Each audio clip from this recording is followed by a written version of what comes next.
what is kind of our life's mission, our life's purpose while we're here Yeah. during this lifetime on this earth, and what we're looking to accomplish or carry out and live by. And then it's like, is that something that's meant to be lived out with a partner? Can it only be lived out with a partner? Is that something that you are more so inclined to live out on your own? And it's like so many people I feel now are more so pushing that back or not taking any specific action, or maybe not seeing it as much of a necessary piece of their life.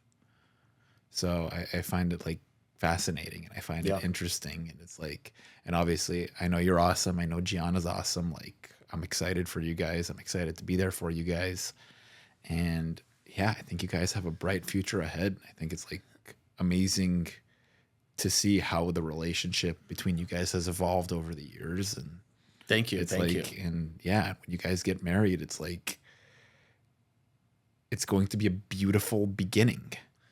And so many people view like the wedding or the marriage as it's like, hey, all of this has led up to the marriage. It's like, now we're good type of thing. Like, this is what we've been waiting for all along. But the truth is like, that really is the ultimate beginning. Yep. That's a good way to put it. It really is. I mean, let me ask you this. So being a guy that's, around 30 years old now and being single, what is your thoughts on marriage?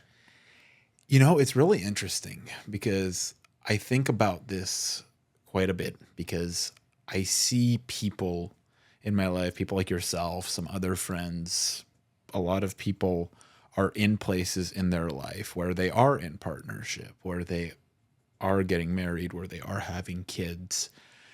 And I've seen that the people who have the right partners and the right family, and it's like, it really is the most fulfilling thing in the world for them. Like, I really enjoy being around those people and kind of feeling the level of frequency that they are at, because they both, the masculine and the feminine, both elevate each other when there is a relationship that is aligned.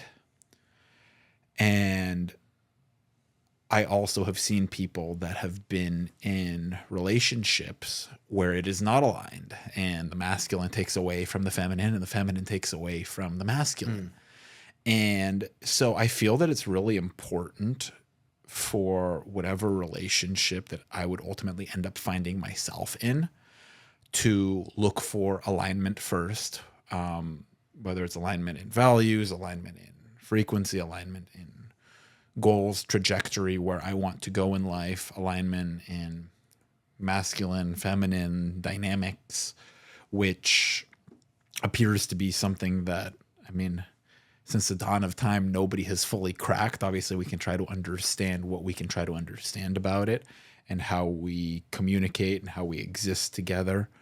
But I see it as a positive thing if you come from a place of alignment. But I feel like so often there are people who jump into a relationship out of a place of wanting one or needing one because they're not having one. And I feel like that's where we end up in trouble as a society. I feel like that's where you end up with having a kid or two and divorcing, and that's how you create broken homes. And that not only leads to a broken home for that family, that creates traumas for the children that come from those broken homes. And then now they don't see relationships in a positive light. And then as they grow older, they're more destined to fall into a relationship that may not be as secure or as steady. And then now that can lead to the divorce 20 years later, when a little boy or a little girl grows up and turns 28, 29, 30, gets married. All of a sudden, now they end up in a cycle where they're in a relationship for 5 or 6 or 7 years, and there's no alignment, but they did it because it appeared to be the next step that they should take from a societal standpoint. So I guess alignment is really the word. Alignment is really the word. And that would be the thing that I would look for. And there's no cookie cutter answer to that for any one person. I feel like there's somebody out there for everyone, and that you have to grow yourself to a certain place and reach a certain frequency yourself that you emit. And eventually you will meet somebody who is on a similar frequency as you. And that's when things can come together. That's a good point. I mean, I thought about what you're saying when you go into a relationship at a place where there's a need to fill some void, or just there's something about that relationship that sounds like it's gonna make you feel better about where you're at, or fill some sort of gap, or area in your life that's just not whole. And at least in my experience, it doesn't work that way. Like whatever unresolved traumas or things that I'm still working with, a relationship will only exacerbate that.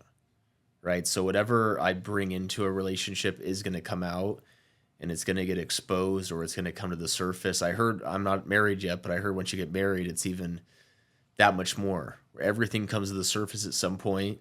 And so people that maybe go through their life and haven't dealt with a lot of traumas, or little vices they have, whatever the case is, emotional stuff, it's going to come to the surface at some point in the marriage. And so I think from what I've seen and what I'm hearing, for marriages, it's really important to keep doing the work on, having the ability to work on the marriage and to keep you guys in alignment, but then also to keep doing the work on yourself, so that way you can bring the best version of you to the marriage.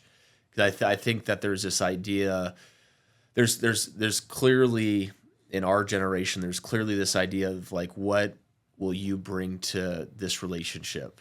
When I look at why I should be with you, let's look at what you can bring to the table, right? It's all about like, fill up me, me, me, me, me, me.